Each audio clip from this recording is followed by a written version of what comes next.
Meme coins की दुनिया एक ऐसी जगह है जहां किस्मत रातों रात बनती भी है और बिगड़ भी जाती है। तो चलिए आज इस विजुअल गाइड के जरिए समझते हैं कि कैसे धोखेबाजों से बचा जाए और इस खेल में टिका रहा जाए। सवाल तो यही है। एक तरफ 100 गुना मुनाफे का लालच है तो दूसरी तरफ सब कुछ खोने का डर, और ये बर्बादी अक्सर सिर्फ कुछ मिनटों में ही हो जाती है। देखिए, इस खेल में अगर टिके रहना है तो सबसे पहले दुश्मन को समझना होगा। तो चलिए हमारी गाइड का पहला अध्याय खोलते हैं, जो हमें इस कहानी के विलेन यानी रग पुल से मिलवाएगा। तो ये रग पुल आखिर है क्या? ये कोई मार्केट क्रैश नहीं है, नहीं।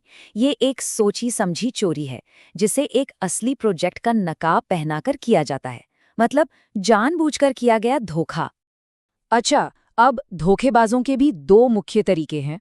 एक है हार्ड रग, जो तेज और जोरदार होता है, और दूसरा है सॉफ्ट रग, जो धीमा और शातिर होता है। पर याद रखिए, अंजाम दोनों का एक ही है, निवेशकों का पैसा ज़ीरो।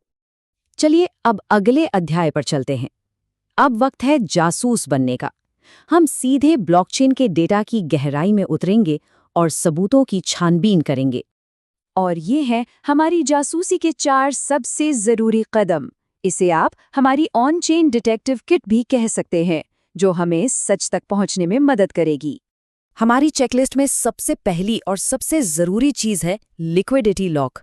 सोचिए, अगर प्रोजेक्ट के फंड्स ही लॉक नहीं हैं तो डेवलपर्स किसी भी पल सारा पैसा लेकर गायब हो सकते हैं। अब जरा इस पे नज़र डालिए। ये टोकन डिस्ट्रीब्यूशन के खतरे को बिल्कुल साफ साफ दिखाता है। अगर सप्लाई का इतना बड़ा हिस्सा सिर्फ एक वॉलेट में है, तो समझिए कि ये एक टिक टिक करता हुआ टाइम बॉम्ब है, जो कभी भी फट सकता है। हमारे तीसरे पैनल में बात हो रही है कोड में छिपे हुए जालों की। जी हाँ, हनी पॉट्स जैसे जाल, जहां आप टोकन खरीद तो सकते हैं लेकिन उन्हें बेच नहीं सकते। टोकन स्निफर जैसे टूल्स ऐसे खतरों को पहचानने में मदद कर सकते हैं। और इस चैप्टर की आखिरी जांच, क्या कॉन्ट्रैक्ट का मालिकाना हक छोड़ दिया गया है? क्योंकि अगर नहीं, तो डेवलपर के हाथ में अब भी सारे पत्ते हैं। वो जब चाहे फीस बदल सकता है, ट्रेडिंग रोक सकता है या नए टोकन बना सकता है। टेक्निकल जांच तो हो गई, पर अक्सर प्रोजेक्ट के सबसे बड़े रेड फ्लैग्स सोशल मीडिया पर मिलते हैं। तो हमारा अगला अध्याय इसी इंसानी पहलू की पड़ताल करेगा। ये कहानी तो शायद सबने देखी होगी, है ना?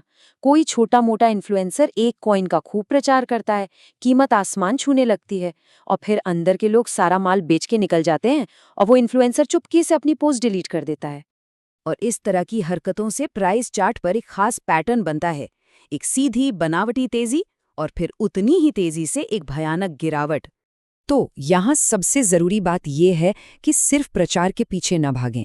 एक असली कम्युनिटी टेक्नोलॉजी और भविष्य पर बात करती है, जबकि एक नकली कम्युनिटी सिर्फ कीमत और हाइप के नारों से गूंजती रहती है। वैसे तो क्रिप्टो में गुमनाम रहना आम है, लेकिन इससे जोखिम काफ़ी बढ़ जाता है।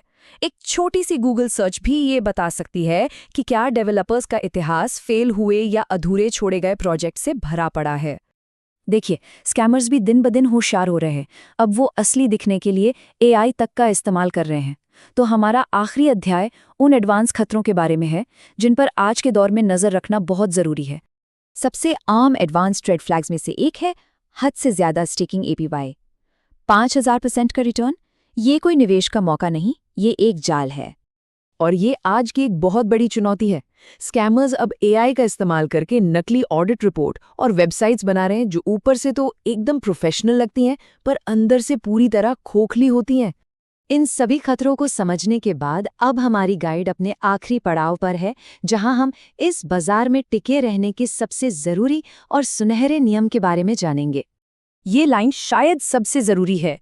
इन निवेशों को एक बहुत ज़्यादा जोखिम वाला दाव समझिए, क्योंकि यहाँ असफलता की संभावना बहुत बहुत ज़्यादा होती है। जोखिम कम करने के लिए एक प्रो स्ट्रैटेजी है, बस थोड़ा इंतज़ार करें।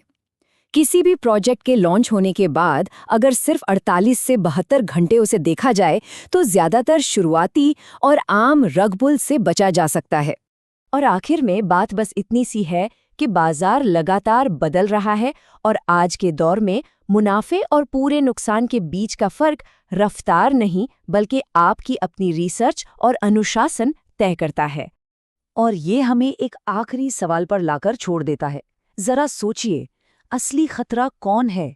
वो घोटालेबाज या हमारा अपना फोमो, यानी मौके से चूक जाने का डर, जो अक्सर हमारी समझ पर हावी हो जाता है और हमें महंगी गलतियों की तरफ धकेल देता है।